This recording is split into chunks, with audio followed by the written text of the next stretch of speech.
कुसुम माई देखी ना कुसुम के का भाई। अरे बाप रे बाप, अरे का भइल हो दुल्ही? पता ना दीदी काहे बहुत उल्टी होता।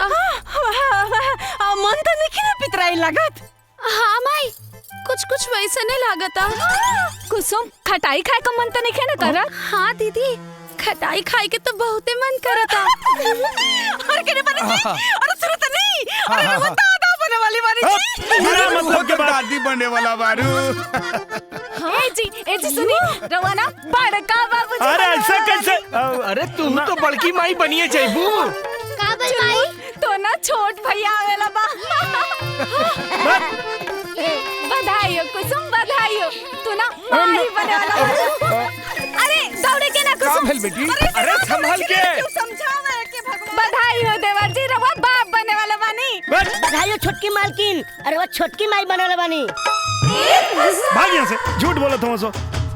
अरे सुना हम बताओ तो। अरे सुना हमार बात सुना। अरे हमार बात सुना। अरे हमार बात तो सुना।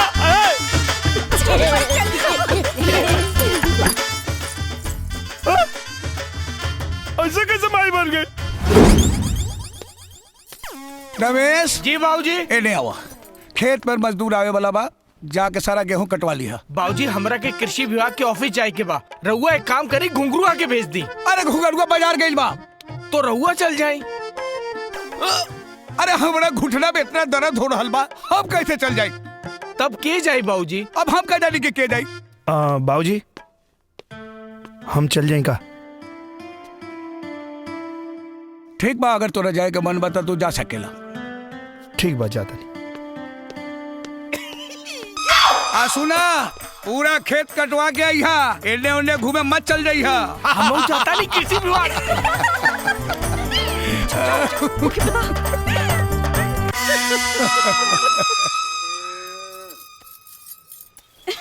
कुसुम अरे ई गोबर गोइठा पागल तू छोरा, जा जल्दी से खेत पे। देवर जी खेत पर गइलन गेहूं कटवावे, तू गतान लेके जा जल्दी।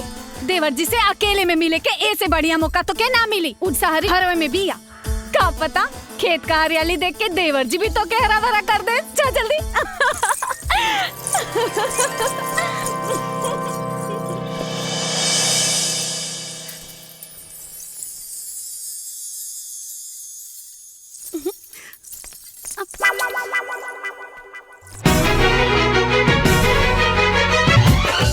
अरे जे तू काल सुन लू सब झूठ रहे।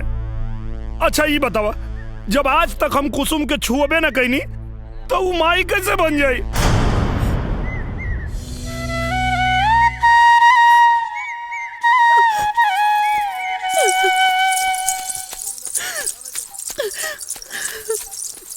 सुना ना, आई डोंट बिलीव यू।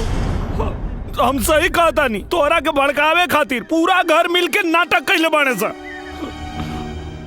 हम सही कहता नहीं, प्लीज हमार विश्वास करो ना प्लीज।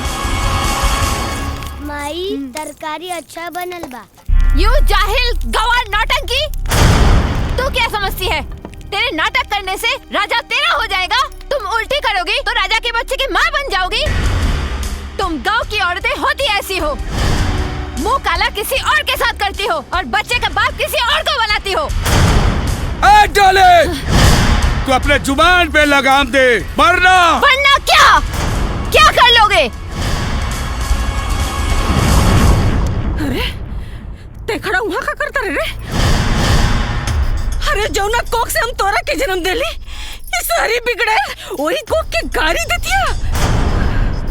हम गांव वालन के बच्चलन कहतिया रे, और तोरा के कुछ बुझाते नहीं के? चुपचाप खड़ा बड़े, पगला गल बड़े का रे?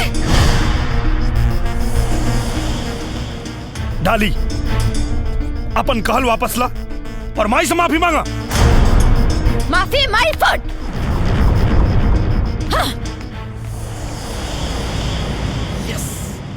आओ